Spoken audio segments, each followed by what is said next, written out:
What did I tell you about the Chiefs? What did I tell you about Patrick Mahomes? What did I tell y'all?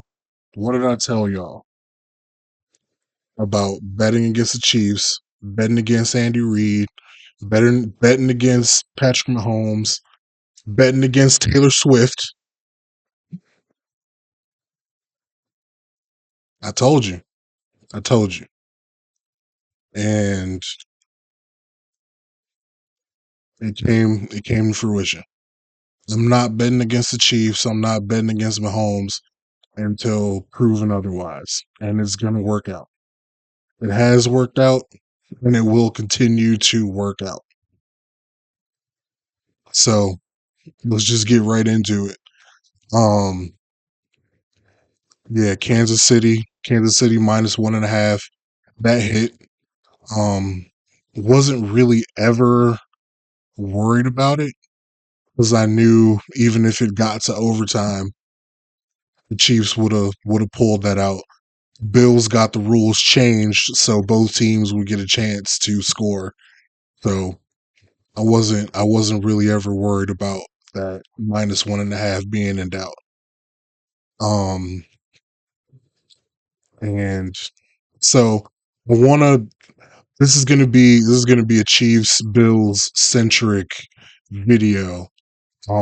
So I'm just gonna skip to Washington, Philadelphia really quickly just to get it out of the way.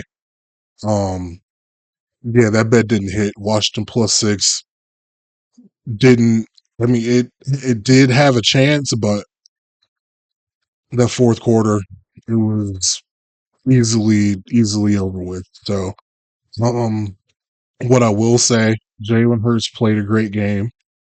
Jalen Hurts showed no real signs of being injured.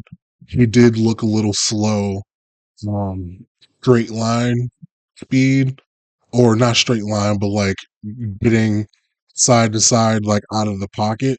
But running in a straight line, he was fine. And scored 3 rushing touchdowns. He played a great game. He played an absolutely great game. Eagles did what they needed to do. Saquon, I'm always going to be worried about Saquon. First play of the game for the Eagles, took it 60 yards.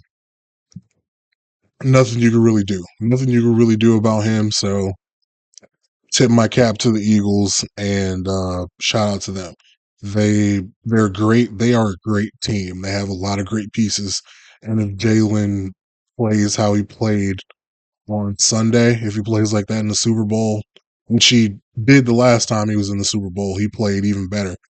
Um, Eagles have a real shot. Like it's not gonna be easy game for the Chiefs. So we'll talk about that when we talk about that. But shout out to the Eagles. They have a great team currently. So um, but Jaden Daniels on the other side, that guy, that guy stamps. That guy has stamped himself already. However many games in, so 17, 19, 20 games in, he has stamped himself accordingly. And like I said, that quarterback ranking will come out sometime in the spring, and just wait on it. Just wait on it. That's all. That's all I'll say about that. But yeah, just even narrative wise for Jaden Daniels, he like if you look at Lamar right now, people think like for the longest time he couldn't get it done in the playoffs. When you look at Peyton Manning, they say he couldn't get it done in the playoffs and he played really poorly. Um, if you look at Jaden Daniels right now, he came out his first 2 games and absolutely balled out. Absolutely was the driving force for why his team got to the NFC Championship game. So even if he gets to the playoffs one and done next year, it doesn't make the playoffs because the Commanders aren't that good. Um, we got this rookie year, and just narratively, when you do it early, when you get some wins early, and you look great early, is gonna work wonders for you because nobody's gonna say, "Oh, can he get it done?" Well, yeah, he can get it done. He got it done in his first playoff game ever. His first two playoff games ever. He looked excellent. And even in the playoff game that he just lost, he did look very good still. So shout out to Jaden Daniels. He really there's this is the perfect rookie season that you could have. Like realistically, getting to the Super Bowl and winning it just doesn't seem feasible for a rookie quarterback. And he got as close to it as anybody else has, losing in the championship game. Um, but yeah, he had about as good of a rookie year as you possibly could, and hey, we'll be talking about him for a very, very long time. So getting back to the Chiefs, um, yeah, what I really the point I really want to get across is, guys, I want you to appreciate greatness while it is happening in front of you. And from from the things that I consume, the content that I consume, and the tweets that I see on Twitter, and just people talking, people refuse to appreciate the greatness as they're seeing it. Um, and I get it if if you're a Bills fan, if you're a real Bills fan, um, don't don't listen to this. Don't listen to me right now because you are not appreciating shit. And I get it. And that's valid. Um and if you're a Ravens fan, you can feel the same way as well. Everybody else, I I want you to watch what we are watching and please appreciate how improbable and impossible what we're watching is. This Kansas City team is one win away from three-peat in the NFL. Three Super Bowls in a row has never been done. The Chiefs are already for all the teams that have won two, going for a third. The Chiefs have gotten farther now than any other team has. No other team has gotten back to the Super Bowl to even actually have a chance to complete the three-peat.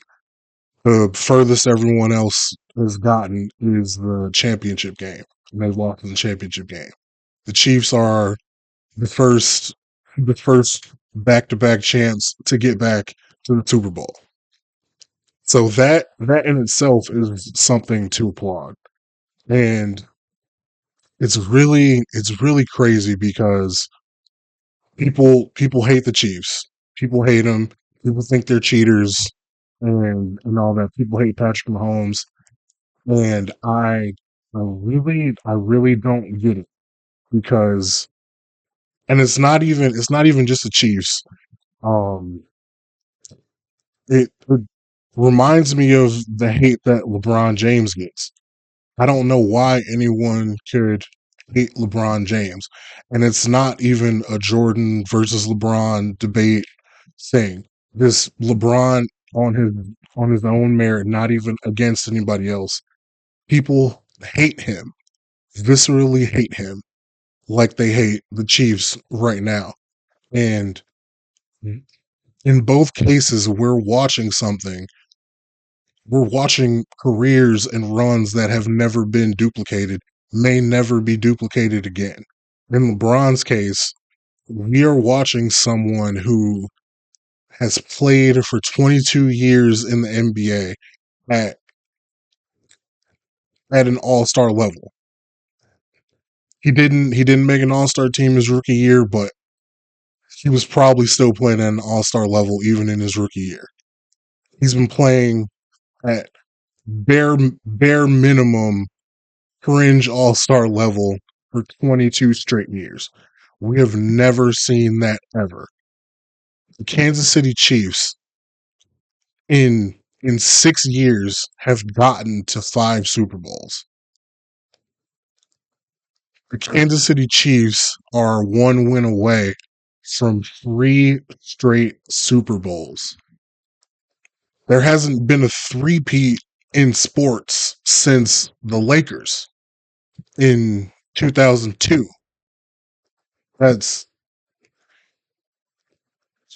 again, I just wish that we could take it for what it is. And yes, we can do the sports hate thing and like, oh yeah, well, my Browns are like, I'm a Browns fan, I hate them. I'm a Lions fan, I hate them, and rah rah rah.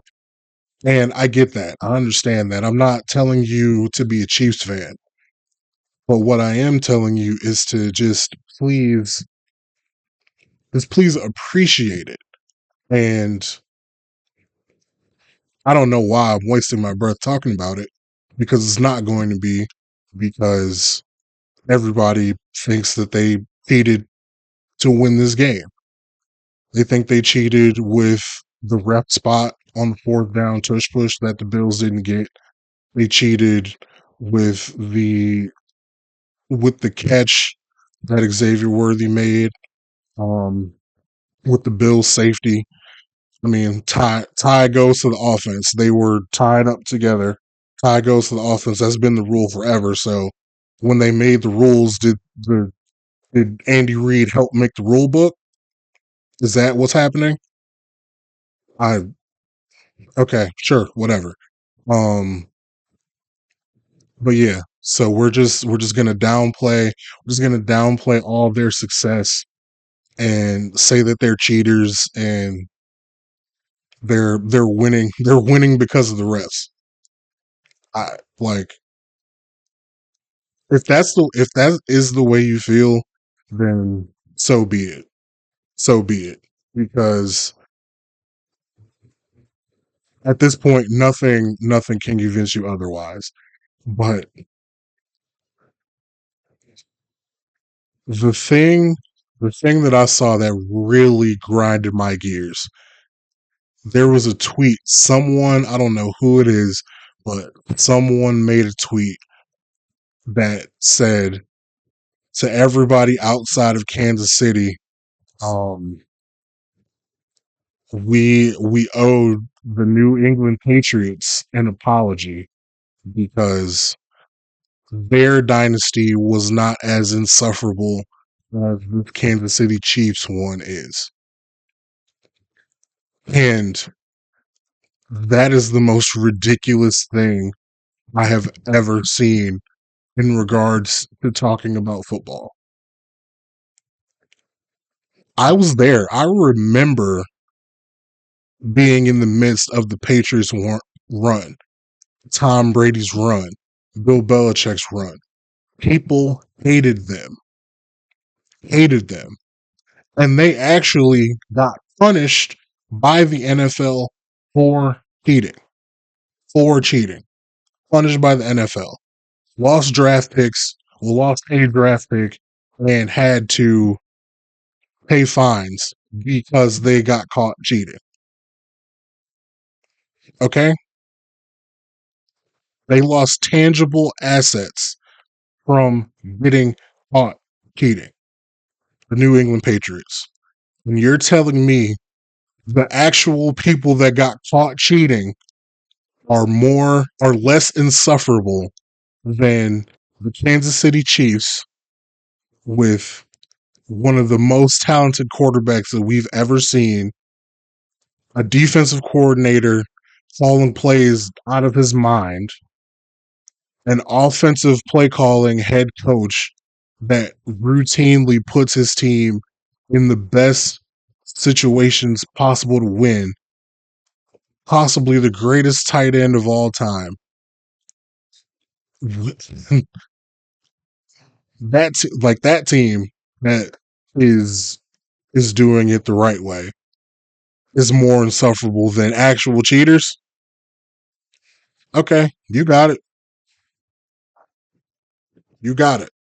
Uh, there's if people really feel this way, if people really would rather hold up the Patriots in a higher light than the Kansas City Chiefs right now, then I totally I have it wrong. I have it all wrong. I'm just on the wrong side of history because there's no way. There's absolutely no way that you guys can believe that. And I know it was just one tweet, but God damn, there's no way. Hmm. Now I still have more to say about Bills Chiefs, and this is more specifically, I have things to say about Benjamin Solak on Twitter. If you don't know who Benjamin Solak is, he's a guy, NFL analyst on he's on Twitter most of the time. I believe he works for the Ringer. He's been on Mina Kimes' podcast multiple times. He's a multiple time guest on there. And he tweeted the the next gen stats dots of the dots diagram of the play happening, the Bills 4th and 5 play where Josh Allen um got immediate pressure and threw up basically a Hail Mary to Dalton Kincaid, and Kincaid didn't catch it. um he tweeted out the diagram of that play and really said something so so dumb. Um, and I can't believe I can't believe how dumb it is. Actual NFL players or retired NFL players have responded and they're cooking him, but I want to cook him too. So I will show you. Um, I will show you what he said.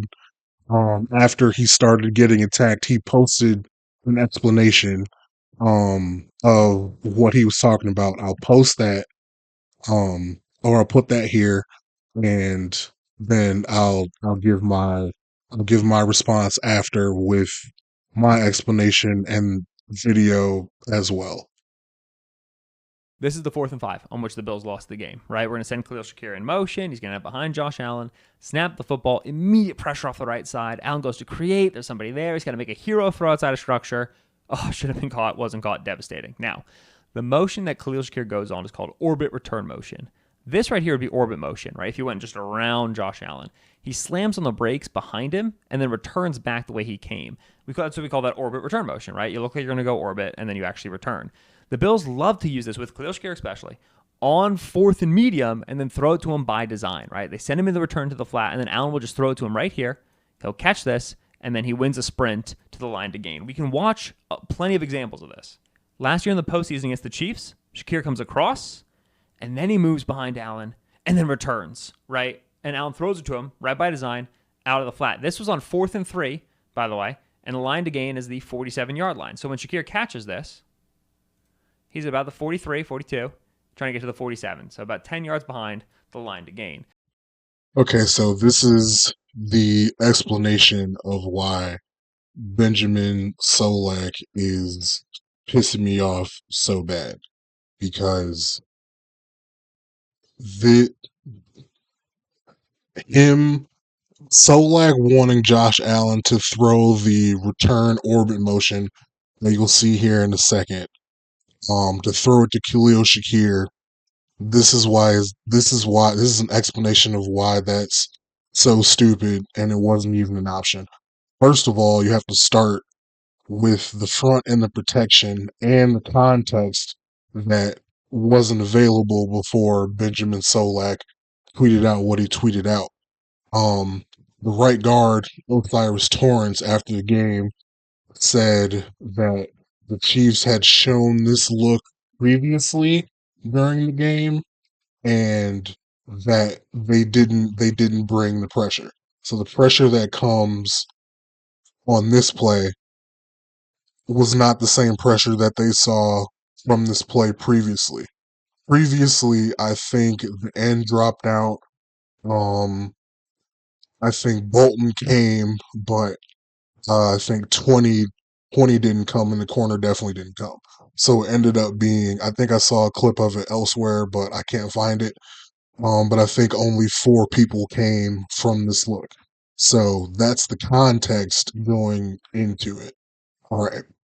So on this play, Josh also said after the game that he slid the protection to the left. So this is the front.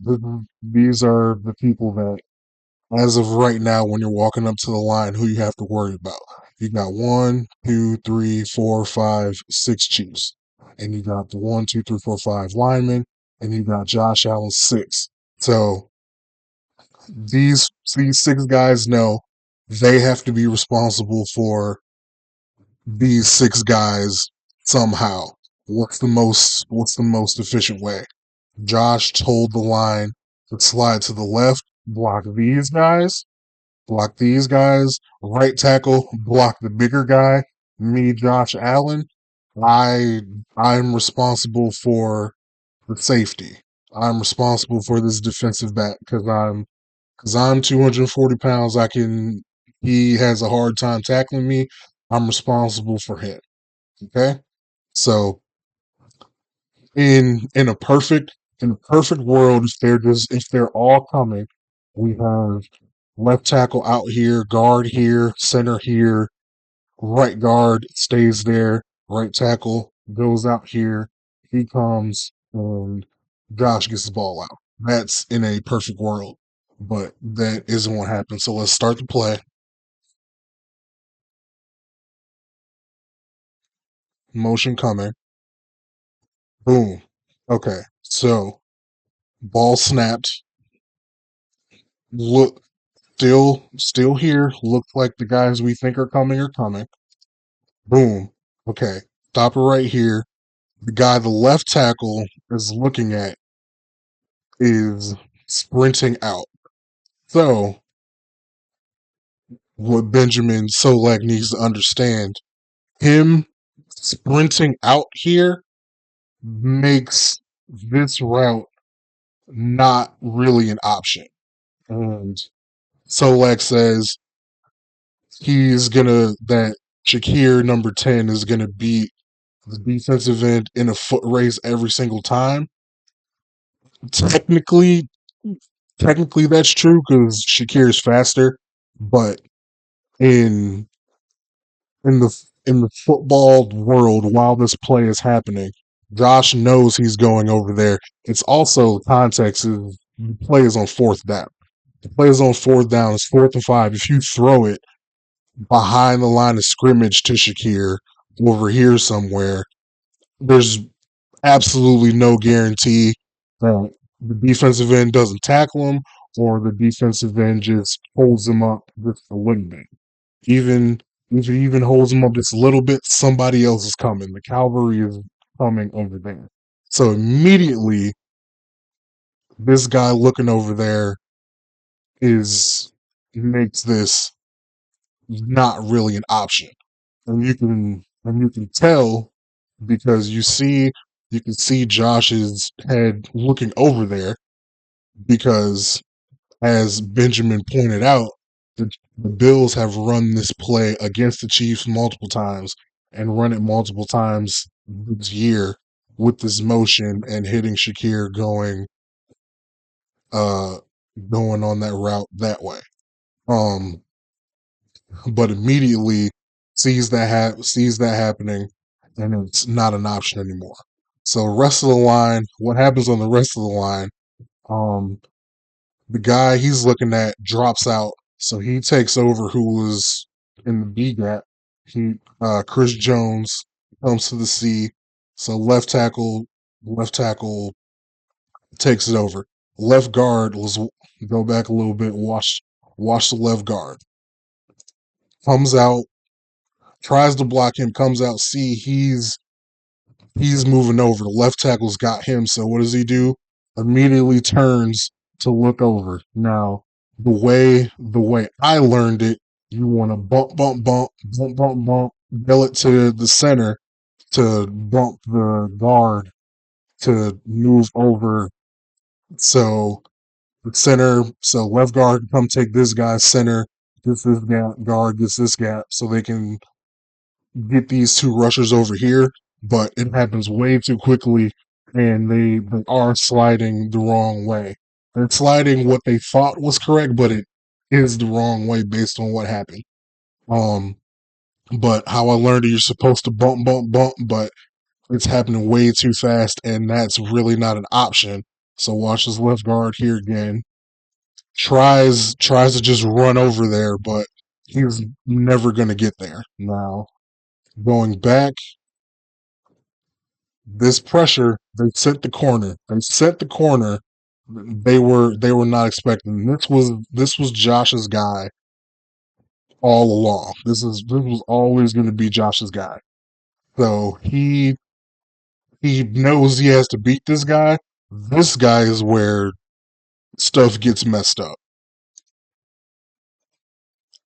and like everything coming out, it's a cluster at this point. And Josh makes an unbelievable pass that that should be caught. He didn't catch it. Now now let's go back. Let's just go back to the start, okay? So bring the motion.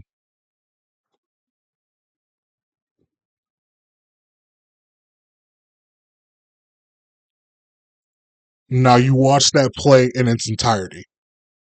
At at what point do do you as the quarterback on 4th and 5 throw it to a guy behind the line of scrimmage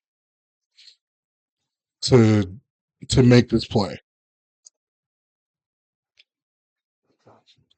Benjamin Solak is was saying right here, right here is when he should have thrown it to him. First of all, Josh doesn't know exactly where Shakir is at this point because he can't see him. He's running behind him. So if he manages to like get his head around his body turn to make the throw, he still doesn't know where exactly Shakir is.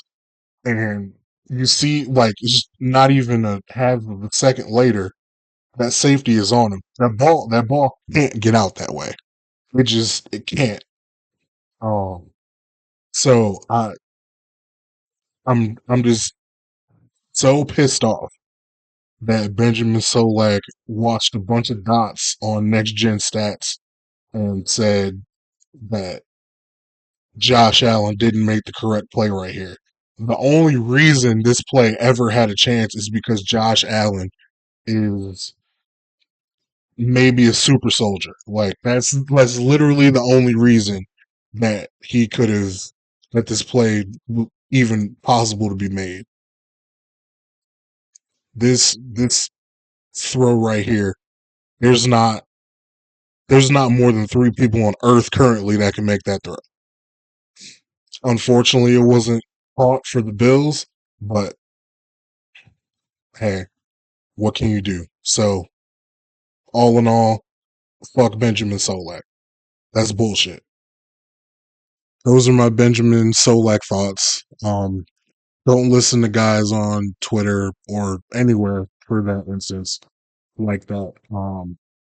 No real knowledge of the game. Like they know football, they know the rules, they know the ins and outs and the route trees and blitz pickups and all of that, but they don't really know the nitty gritty down when you get into it because I'm really not one of those guys that says, oh, you have to have played football to talk about football. You don't have to, but you have to. I feel like you need to defer when people that have played football at the highest level are telling you, hey, you're wrong. You're dead wrong. And what Benjamin Solak has done is to double down on why he wasn't all the way wrong. It's I think you need to be able to be humble enough to say, okay, no, I got that wrong. I got that wrong. Me personally, I have no problem. admitting to when I'm wrong, and I'm wrong a lot. Um, I gave you Washington Commanders plus 6.5. I was very wrong. I was super wrong, and I can admit that. Um, but yeah, he's doubling down in his Twitter comments. So whatever. Don't worry about him. And I'm gonna try to be less mad about it. But I keep seeing it on Twitter, so I'm just gonna keep being mad about it. That it is what it is. Um. So moving on. Just some quick programming reminders for the channel, and then I have one more topic I want to talk about. Programming updates for the channel. Um, my college football videos that I post, I'm taking them off the channel. I watched them back. I don't like how it's coming out. Don't like how they're looking. So I'm gonna scrap that. It's not gonna do it. Um, and not a lot of people saw those videos I put out. So if you don't know what I'm talking about, don't worry about it. You can skip this part. Um, yeah, not gonna do that. Might pivot to some road to glory stuff on college football 25. Maybe not. Don't know. Don't know how I'm feeling about the video game streaming portion of the channel. Um, hasn't really been my strong suit to talk over gameplay. So I'm gameplaying, I'm usually in it and not talking much, so that's a little bit out of my comfort zone. So I might do something else in regards to video gaming, but for now that's done. So don't look for it, don't ask about it. And then what I do know is coming. Um I will be posting some film review, some film study, some draft prospects coming up. Most notably, we're going to be looking at some quarterbacks, maybe some running backs and wide receivers. I'm not sure yet, but definitely we'll be reviewing some quarterback film in the future once actual football season is over.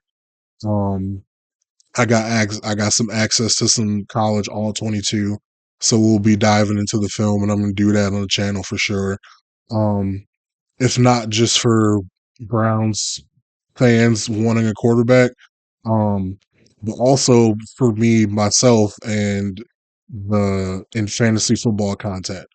I'm really heavy into fantasy football, and I need to make sure I scout these quarterbacks well enough to know what I'm getting, because in multiple leagues I need to draft the right guys. So I'm gonna be doing anyway, so I might as well do it for the channel. So yeah, don't have an exact date on when those will be posted, but that will get done. That's something I'm really looking forward to do in general and do on the channel. So that'll be coming at some point down the line. And the last topic, moving on from that, the last topic I wanted to talk about is actually one of those quarterbacks that we might talk about on the channel, and it is Jalen Milroe. So Jalen Milroe went to is at the Senior Bowl right now. Don't know if he's participating or not.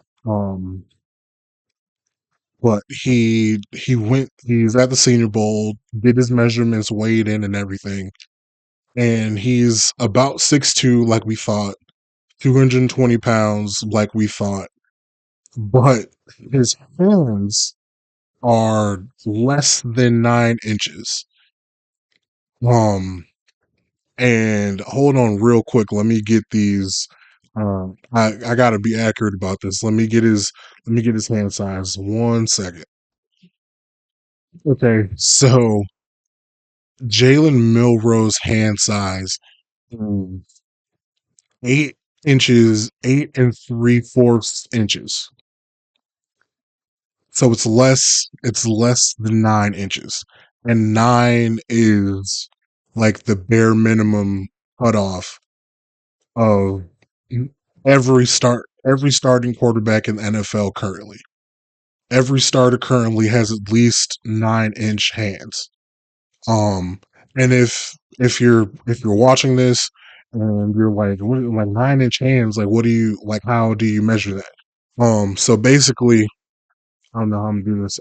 So basically, at the at the combine or wherever they do measurements, they measure like they spread the hand out and they measure from here to to here. So they measure across this length, and um yeah, his hands were small.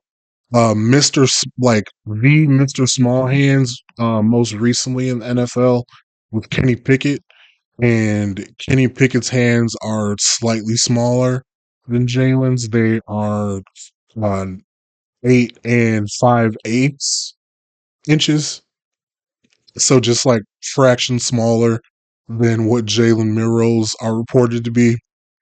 And people like it was the biggest talking point with Kenny Pickett was the size of his hands. Um, that's why he wore gloves as a quarterback to help him with gripping the ball and ball security and throwing the ball and those things like that. So if Jalen Milroe has hands a fraction bigger than Kenny Pickett's, there's absolutely zero way he should be taken in the first round of the NFL draft, especially nowhere near number 2 overall where the Browns are drafting. So that brings me to the point of this conversation where we didn't want to just dog Jalen Milroe out of nowhere for no reason. I am seeing a lot of Browns fans talk about Jalen Milroe being the guy that they want now. First of all, I don't know how we got to this point, why we got to this point. Um, because people, first of all, people were saying that he was in Cleveland for a visit. He wasn't. It was Alabama's GM, like Alabama football GM, was in Cleveland recruiting. So Jalen Milroe was the one in Cleveland. Um, I'm not going to say any names, but there is a Twitter account that I follow that started that bullshit rumor. but so Jalen Milroe was never in Cleveland. I don't know if that's what got it started, but like I don't know why Browns fans are enamored with Jalen Milroe.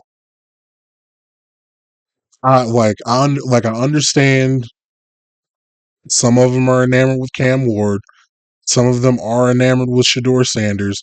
None of them should be enamored with Jalen Milroe. Some of them are enamored with Jackson Dart. Some of them are enamored with Will Howard because Ohio State, shocker. But I'm I'm begging, I'm begging my Browns fan brethren to please let the Jalen Milroe dream go. He's not good. He is not good. I follow Alabama fans on Twitter. They don't even think he's good. I'm on college football Reddit. The Alabama fans on Reddit do not think Jalen Milroe will be a good NFL quarterback. Everybody is telling you, do not make him into an NFL quarterback. Please don't do it. Please let the dream go. I'm begging. I'm begging you guys to let that go because it's not worth the time.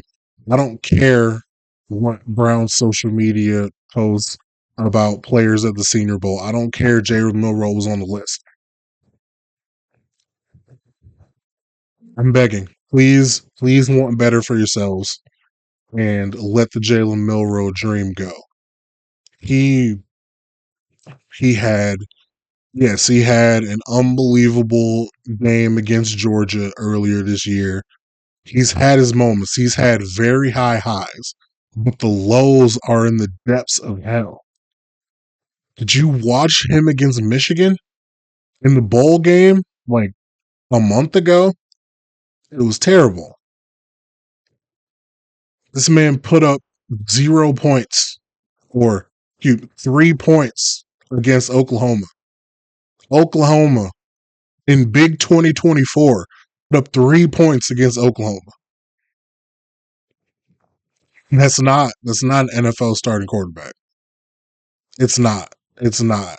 And by all accounts, he's a great kid. He's a hard worker, extremely high work ethic. Um, Everybody in Alabama, like in the program, loves him as a player and as a person. But that doesn't do a whole lot for you when it comes to being an NFL quarterback. You need to be able to make throws. You need to be able to make the reads. You need to be able to lead that team. And he can lead a team for sure, but he can't make the reads and he can't make the throws. I'm sorry. I'm sorry. I promise I am not the one to tell black quarterbacks to not be NFL or not try to be NFL quarterbacks. I am not I am not trying to make everybody into a tight end or a receiver, but like I wanted Anthony Richardson to get a shot.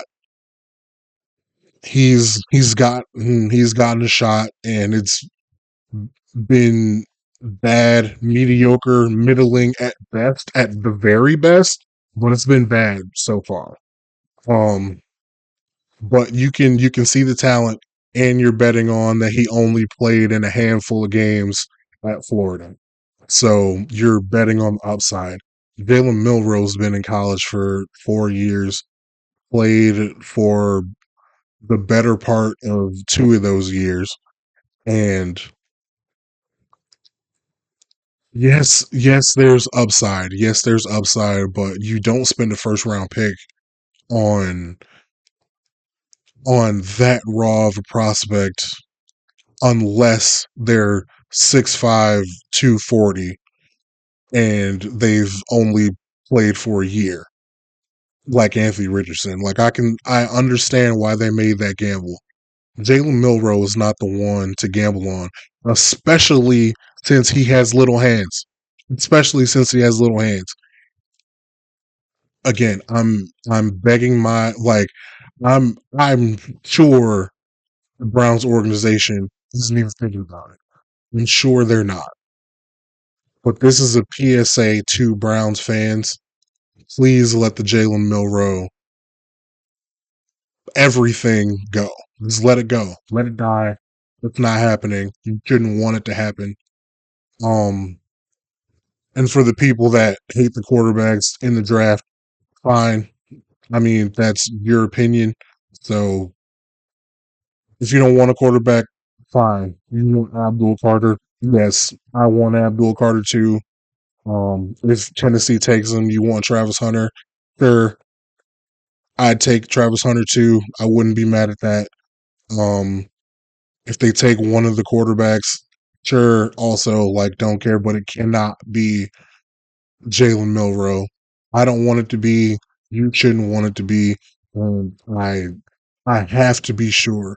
If I have any faith in this team at all going forward, I have to believe that they know better than to take Jalen Milroe at number 2 overall or anywhere in the first round if they end up trading back. I have to have that faith. So,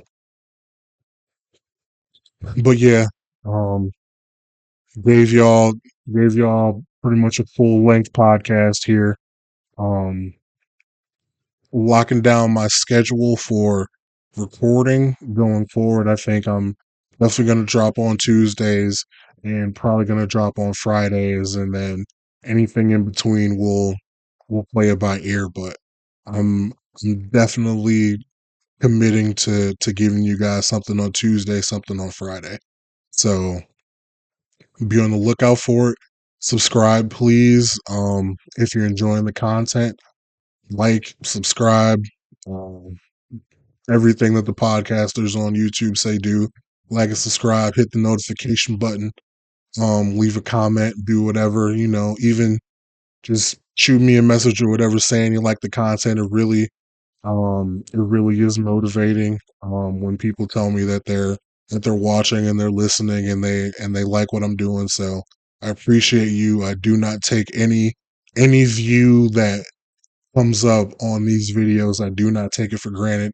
So if you're listening and watching still, I appreciate you. Thank you. And until the next one, see you.